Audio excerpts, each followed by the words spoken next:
नमस्कार दोस्तों, VK knowledge electrical में आप सभी का स्वागत है। दोस्तों, टाइटल और थंबनेल आपने देखा होगा।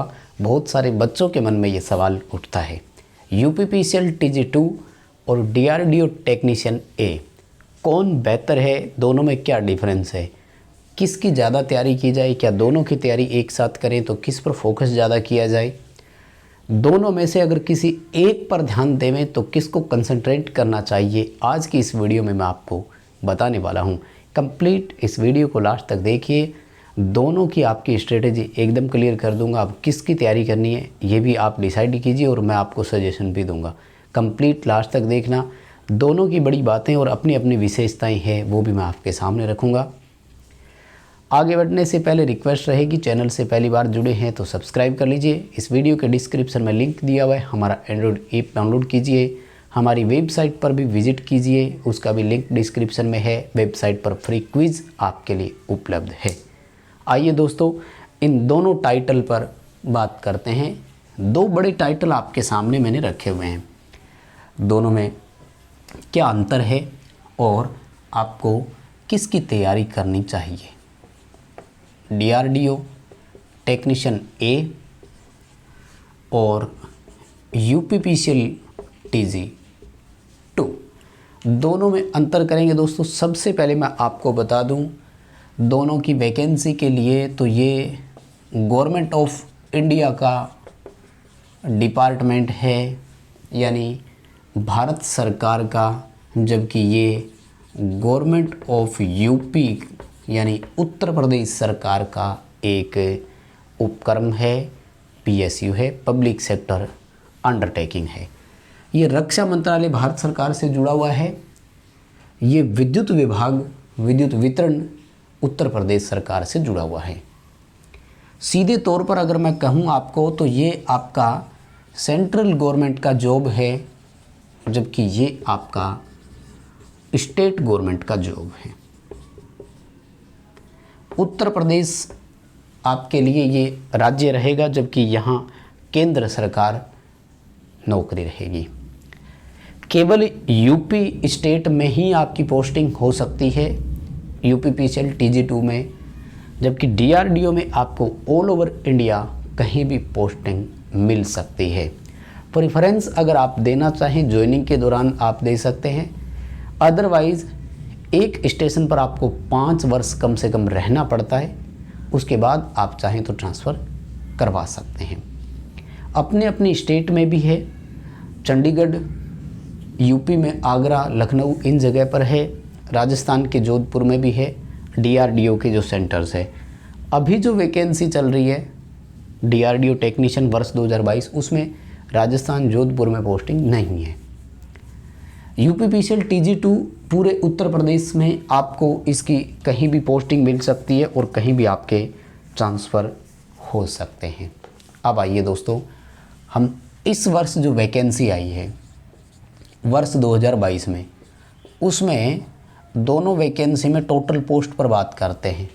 कुल कितनी कितनी सीटें हैं, क्योंकि अभी आप तैयारी करने की सोच रहे हो ना इन दोनों में कि किस पर ज़्यादा ध्यान दे, तो अभी का कंपैरिजन करवाना ज़्यादा बेहतर रहेगा।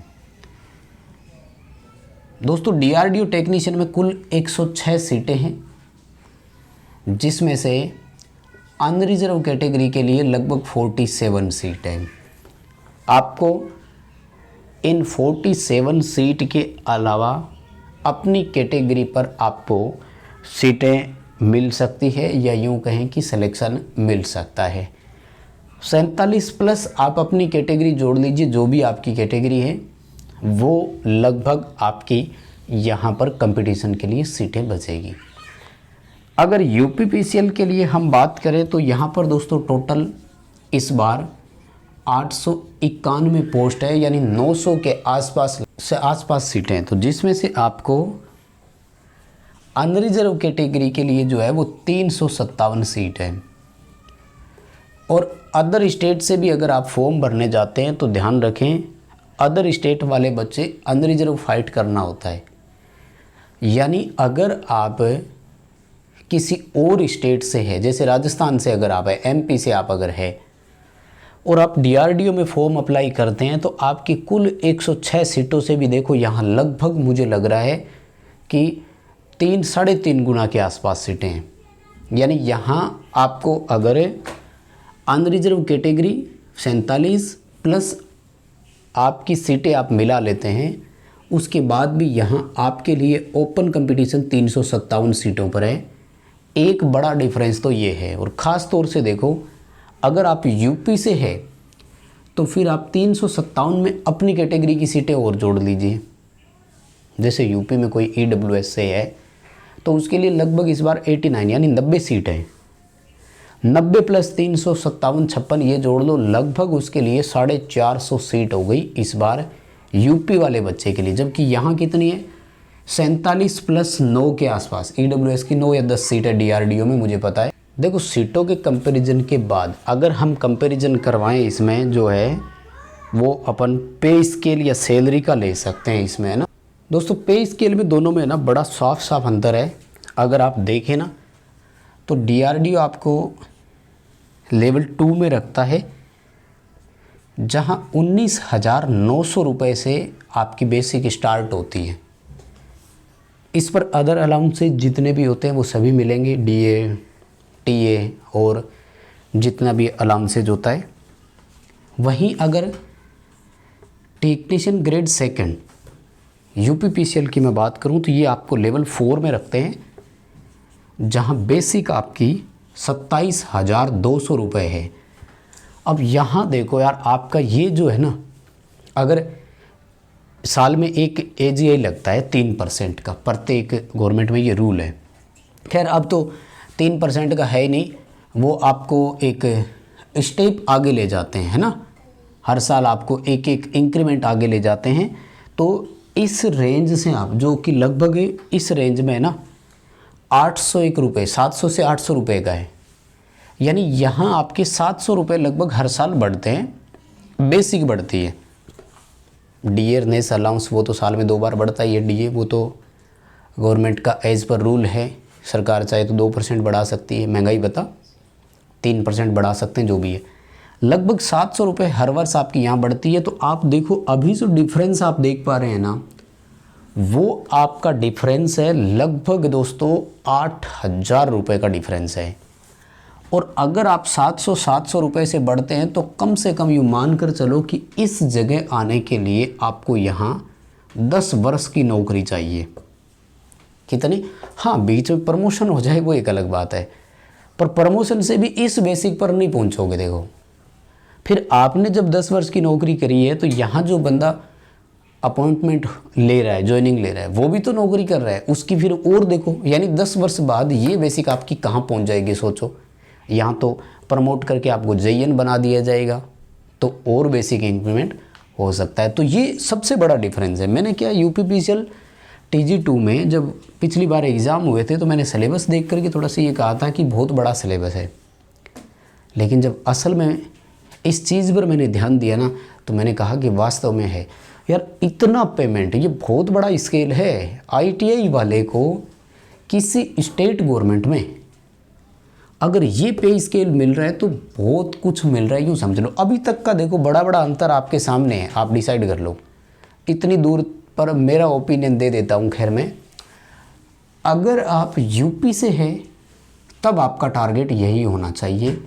सवाल नंबर 1, आप डीआरडीओ को छोड़ दीजिए, बिल्कुल डीआरडीओ के पीछे जाना ही नहीं है, सोचना ही नहीं है उसके बारे में, क्योंकि थोड़ा सा सिलेबस में चेंजेज है।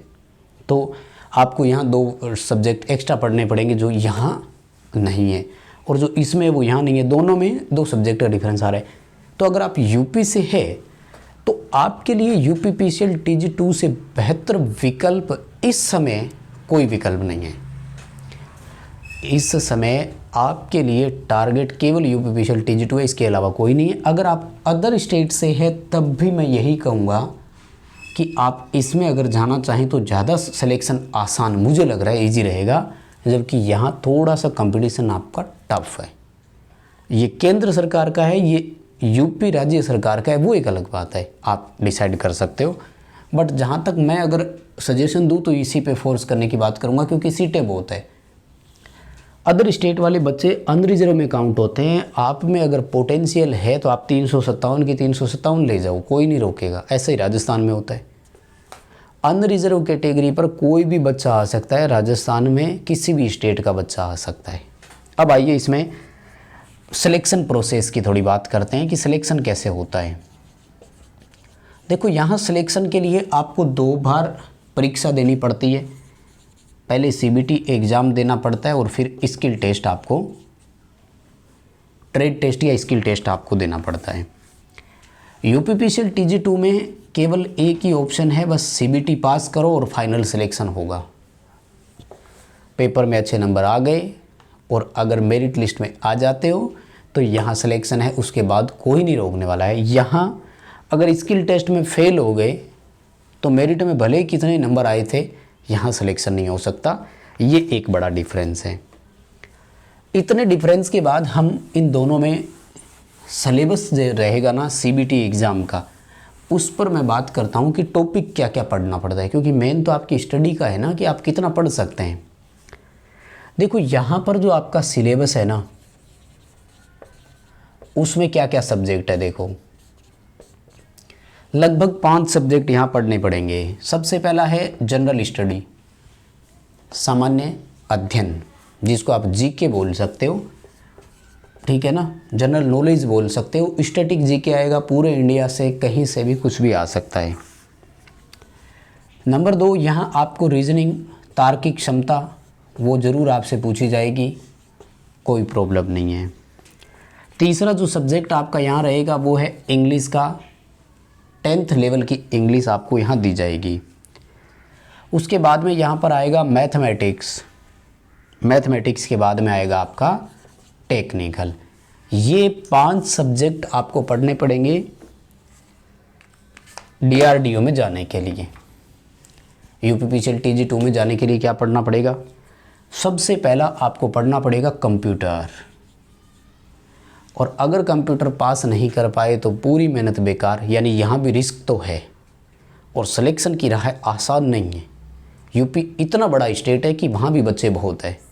आपस में यूपी वालों का भी कंपटीशन बहुत है, तो अदर स्टेट के बच्चे देखो, मेरे साथ कम से कम अपने इंडिया में, भारत में कम से कम 12 से 13 स्टेट के बच्चे जुड़े हुए हैं भाई। इसलिए मैं सबकी बात करूँगा, कोई यूपी वाला ऑफेंड ना हो जाए कि गुरुजी आप अदर स्टेट वालों को बार बार क्यों कह रहे हो यूपी में। क्योंकि जब राजस्थान टेक्निकल हेल्पर की बात हुई तो कुछ राजस्थान के असामाजिक तत्व ही कहूँगा मैं उनको, वो कमेंट कर रहे थे, बोले आप दूसरे स्टेट वालों को क्यों प्रमोट कर रहे हैं, ये है वो है। तो ये चीज़ें होती है। ये देखो, कंप्यूटर बहुत ज़रूरी है आपके लिए। यहाँ पर बाकी सेम है। यहाँ भी देखो, जनरल साइंस यानी जीके आपको यहाँ भी पढ़ना पड़ेगा। रीजनिंग को आप यहाँ भी समय देंगे, पेपर में ज़रूर आएगा। इंग्लिश 10th लेवल वाली यहाँ पर भी होगी, लेकिन यहाँ पर एक एक्स्ट्रा सब्जेक्ट जो है वो है हिंदी। और उसके बाद में टेक्निकल यहाँ भी है। अब दोनों में अगर आप मोटा मोटा डिफरेंस निकालते हैं तो डिफरेंस ये आता है कि DRDO में जाने के लिए आपको मैथ अलग से पढ़नी पड़ेगी, जो कि यूपी में मैथ नहीं आ रहा है। यहाँ मैथ के कोई स्पेशल क्वेश्चन नहीं आ रहे हैं। लेकिन अगर UPPCL TG2 में आप जा रहे हो तो आपको ये 2 एक्स्ट्रा सब्जेक्ट पढ़ने पड़ेंगे, जो कि DRDO में नहीं आ रहे। यहाँ सभी पार्ट में 1/4 की नेगेटिव मार्किंग है, जबकि यहाँ किसी भी पार्ट में कोई नेगेटिव मार्किंग नहीं है। अब आइए बात करते हैं गुरु ये कि अगर आप सुधार कर सकें तो देखो 3, 3, 6 और 1, 7, यानी कुल अगर आप 7 सब्जेक्ट की अच्छे से तैयारी कर लेते हैं तो दोनों एग्ज़ाम दे सकते हैं। एक मैथ को अगर छोड़ दें तब भी आपकी UPPCL TG2 वाली तैयारी यहाँ काम में आ रही है। DRDO वाली तैयारी UPPCL में नहीं आएगी, ये मैं बता रहा हूँ। क्यों? क्योंकि आप कंप्यूटर नहीं पढ़ोगे बिल्कुल भी, समझ रहे हो। तो जहाँ तक मेरा मानना है, आप UPPCL TG2 को फोकस रखते हुए तैयारी करें, दोनों एग्ज़ाम की तैयारी हो जाएगी। क्योंकि ये 10th लेवल की मैथ है तो ये आपको वैसे ही आती है। इस मैथ में आपको ज़्यादा अलग से समय देने की ज़रूरत नहीं पड़ेगी, है ना। UPPCL TG2 को टारगेट मेरे हिसाब से मानकर चलें, ज़्यादा आसान रहेगा, ज़्यादा बेटर रहेगा। फिर भी DRDO वाला भी बहुत अच्छा है, कंपटीशन इसमें भी ठीक ठाक ही रहेगा, ऐसी बात नहीं है। कंपटीशन दोनों में एक जैसा रहेगा। आप क्या मान रहे किसकी ज़्यादा अच्छी तैयारी करना चाहते हैं, किस पर ज़्यादा फोकस आप दे रहे हैं, कमेंट करके ज़रूर बताइए। कमेंट बॉक्स आपके लिए खुला हुआ है। चैनल से पहली बार जुड़े सब्सक्राइब कर लीजिए, वीडियो अपने दोस्तों को शेयर करें, डिस्क्रिप्शन में लिंक है, ऐप डाउनलोड हमारा ज़रूर करें। बहुत बहुत धन्यवाद।